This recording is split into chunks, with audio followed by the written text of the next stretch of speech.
मारने वाला है भगवान, बचाने वाला है भगवान। कोड़ी विस्थापन किसे कहते हैं? जब कोई कण किसी वृत्त की परिधि में चलता है, परिधि में चलता है तो उस क्षण कण की प्रारंभिक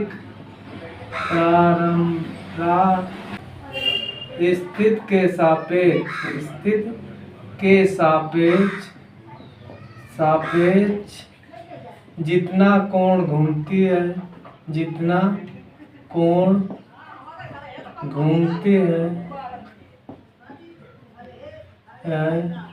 उस क्षण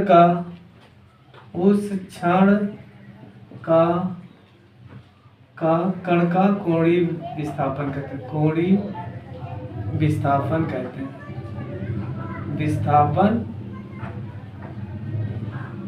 कहते हैं। इसे डेल्टा थीटा से प्रदर्शित करते हैं।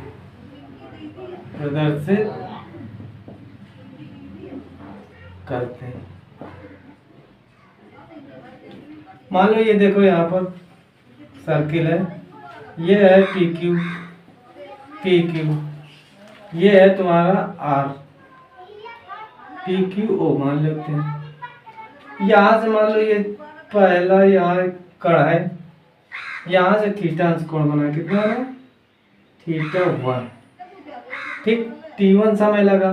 अब जब कण यहाँ पर आया तो T2 कण समय लगा। तो ये जो दूरी है ये होगी डेल्टा यस। और ये जो कोण पूरा बन गया तो बना कितना? θ2। और जो ये कोण बता तो डेल्टा यस बना। जो T1 से T2 के समय के जो बीच बना कोण उसे डेल्टा यस कहते हैं। तो डेल्टा थीटा बराबर क्या लिखोगे? डेल्टा थीटा बराबर डेल्टा यस बटे आर। ये हो गया तुम्हारा कोणीय विस्थापन। क्या हो गया? कोणीय विस्थापन। अब कोणीय विस्थापन का मात्रक लिख लो। कोणीय विस्थापन का मात्रक क्या होता है? रेडियन।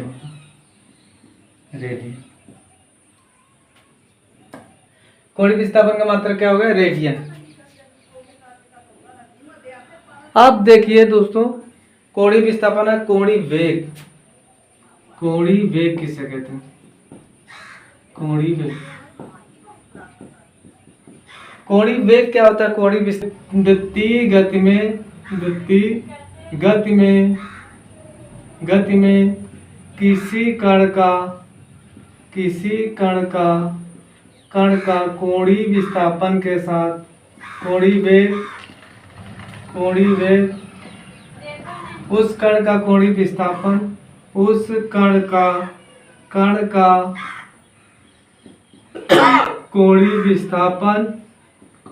विस्थापन व्यक्तिगत में किसी कण का कोणीय वेग उस कण का कोणीय विस्थापन के समय के साथ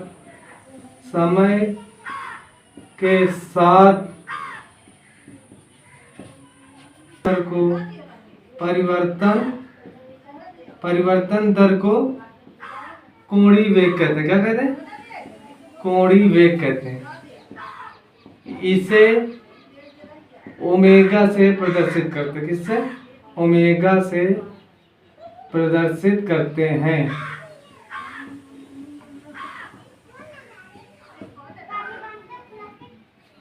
इतनी बात समझ में आ गई सबको?